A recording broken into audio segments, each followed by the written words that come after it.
Et là, on trouve un certain nombre de ressources, images principalement. Art du langage.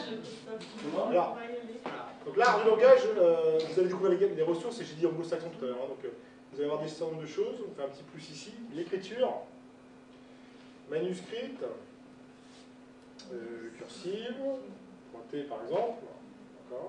On peut avoir une feuille CS qu'on peut glisser sur les pages, je ne l'ai pas mis ici. Et là, on peut glisser directement une image. Et là, l'idée pour des petits, c'est éventuellement d'aller les faire repasser. Glisser une feuille.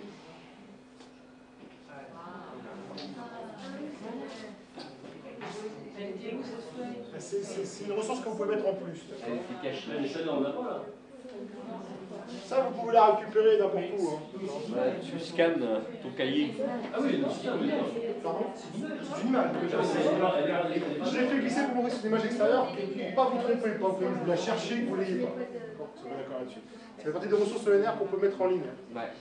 Un dossier complet qu'on mettra en ligne, qui est déjà en ligne, j'expliquerai où il est tout à l'heure. Donc là, évidemment, l'intérêt serait plutôt de faire ça, et d'adapter ces termes d'image à la bonne taille. Ça, c'est l'exemple. Pas d'intérêt pour vous, à la limite, vous allez le faire vous-même. Quand vous allez la construire vous-même, cette trame, on peut la construire soi-même. C'est-à-dire que là, c'est vous qui allez faire éventuellement. Je peux faire des pointillés, donc je peux éventuellement la faire.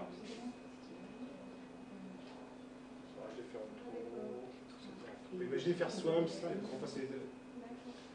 C'est une image extérieure. Ça veut dire que ça, j'aurais pu l'introduire ici directement aussi.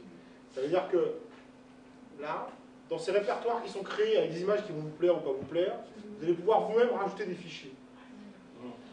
Donc je vais le faire avec vous, ajouter un fichier ici, je vais l'ajouter comme un fichier dans un répertoire, dans la catégorie. Alors, ma galerie actuellement, elle est dans un certain sens. On a la nouvelle version 8.6 qui a été complètement refaite, reconstruite, avec un navigateur internet qui est intégré dedans, beaucoup plus simple. Donc c'est la 8.6 qui n'est pas installée ici. La 8.6, on a quelques petits bugs. C'est pour ça que j'ai pas insisté quand j'ai vu qu'elle était sur cette version pour la mettre ici. Le petit truc est pour démarrer, c'est pas toujours évident. Donc il vaut mieux rester là-dessus, la 8.6 va être corrigée. En gros, si on connaît le logiciel, les petits bugs sont pas gênants. Si on veut faire des choses avec le guide qu'on vous a donné qui est des petits bugs, c'est plus gênant. Voilà. Maintenant, le guide il est fait sur la 8.6, sur une évolution. Ceux qui veulent mettre à jour, il n'y a pas de problème, ça va fonctionner.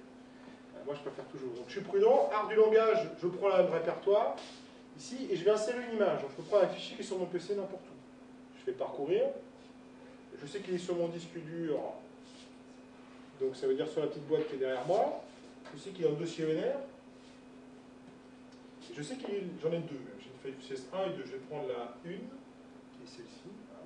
Je vais faire OK. Et là, il a pris mon fichier, image, et je peux la mettre comme image de fou. Ça veut dire que là, et je peux la présenter qu'elle soit ajustée à l'écran, par exemple, ou centrée. Et si je la fais ajuster à l'écran, je fais enregistrer et quitter par exemple ici. Là il travaille et là je m'aperçois que j'ai une nouvelle feuille ici. Donc j'avais une ressource qui est la ressource je ne sais pas quoi, hein, certainement anglaise, voilà, alphabet anglais.